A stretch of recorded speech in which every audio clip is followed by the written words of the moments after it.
Salut tout le monde, c'est Boubou. Voilà, donc je fais une petite vidéo, présentation du jeu Dragon Nest. Voilà, donc je me suis dit que ça pourrait intéresser des personnes, un peu comment ce jeu marche, comment fonctionne oui ce jeu et quelles sont les bases du jeu en fait. Donc voilà. Alors tout simplement on va commencer par les skills, hein. Donc le les sorts qu'on peut avoir, les différents sorts. Donc moi je joue guerrier par exemple. Donc guerrier. Donc faudra savoir que chaque classe en fait que vous choisissez dès le début, il y a 4 classes qui sont proposées. Et ensuite ces 4 classes évoluent en 2 autres classes différentes. Donc là j'ai le guerrier. Donc classe guerrier, c'est cette partie c'est la partie de base. Donc vous voyez, en fait tous mes sorts qui sont bleus là, que vous voyez ici, sont des sorts activables. Donc activables directement. Donc par exemple là c'est un uppercut. Donc voilà, je vais pas vous faire bah voilà. De toute façon, il y a le voilà ici, il y a la petite image. Donc pour ceux qui savent pas quoi faire comme build ou quoi, vous pouvez vous aider de ça. Par exemple ongle de choc, bon ça fait des ongles de choc par terre. Moi personnellement je l'ai pas pris. Et voilà. Et ensuite vous avez les passives. Donc les passives importants dans ce jeu. Donc c'est par exemple je fais une roulade. Donc une esquive. Hop, et après une esquive, hop, et se déclenche un sprint. Tout simplement. Voilà, exemple tout bête. Tacle, il me semble que c'est 2 coups de pied d'affilée. Voilà. Donc quand on fait 2 fois le clic droit de sa souris, ça fait 2 coups de pied d'affilée. Voilà. Donc voilà. Ensuite vient la spécialisation. Donc pour moi c'est maître épéiste. Alors la spécialisation, il y a pas mal de sorts. Donc pour la part pour épéiste, il y a beaucoup plus de sorts, de vrais sorts plutôt que de passives. Donc voilà, moi plus tard, donc au niveau 45 qui n'est pas encore disponible, je veux devenir gladiateur.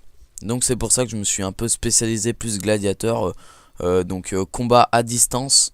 Alors qu'il y a Moonlord, donc chevalier lunaire, donc qui est plus mi-distance, qui balance des Gatsuga Tensho comme ça, des cyclones, un peu des attaques à distance. Donc c'est aussi stylé, hein, mais moi personnellement je préfère les attaques au corps à corps, tout bêtement. Donc voilà. Ensuite, donc hop, on range l'arme. On va voir l'inventaire. Donc l'inventaire et les types d'objets qu'on peut avoir. Donc voilà. Alors, donc l'inventaire comme ça, tout bête. Voilà.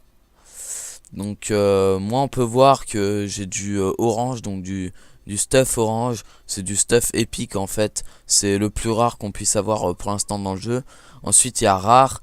Et ensuite donc la rareté rare. Et ensuite la rareté magique, donc bleu. Et ensuite commun, blanc, comme l'alarme de la déesse là par exemple que j'ai là. C'est commun. Voilà. Donc moi j'ai un stuff basique, hein, même l'antique, mes stuff antiques ne sont pas spécialement très rares en fait. On peut les avoir facilement et ne coûtent pas spécialement cher. Donc voilà. Donc ensuite il faut savoir que dans ces stuffs on peut améliorer jusqu'à 6 fois avec des ressources, sauf les magiques, pas besoin de ressources, jusqu'à 6 fois son stuff. Et donc là vous voyez c'est marqué plus 6, antique casque plus 6. Donc si vous montez au-delà, donc à plus 7, ça risque de casser l'objet. Donc voilà, tout simplement. Et ensuite on peut remettre une amélioration. Donc là j'en ai pas sur moi malheureusement. Si j'en ai un. Donc voilà, donc là j'ai intermédiaire code cristal. Donc ça permet en fait pour les items de rareté rare, armes, donc de type arme ou arme secondaire, donc ce type là ou ce type là, ça permet tout simplement de de pouvoir donc mettre une capacité cachée. Donc là en l'occurrence c'est pour les armes de niveau 30 à 40 il me semble, ou 32 à 40. Donc là par exemple pour mon antique épée niveau 24, j'ai débloqué une compétence cachée qui me donne donc de la STR 4,5%, de l'intel 3,50% et attaque lumineuse 8% en gros. Donc c'est pas très intéressant pour moi, hein. J'ai pas tiré un bon coup sur ce coup là. Tiré un bon coup, lol. Donc voilà, mais ça peut toujours être utile. Donc la STR c'est la force. L'intel c'est plus attaque magique, attaque lumineuse c'est plus pour les paladins, donc les attaques un peu foudre, tout ça. Voilà. Et donc moi j'ai une amélioration sur tous mes stuff il me semble, hein, voilà.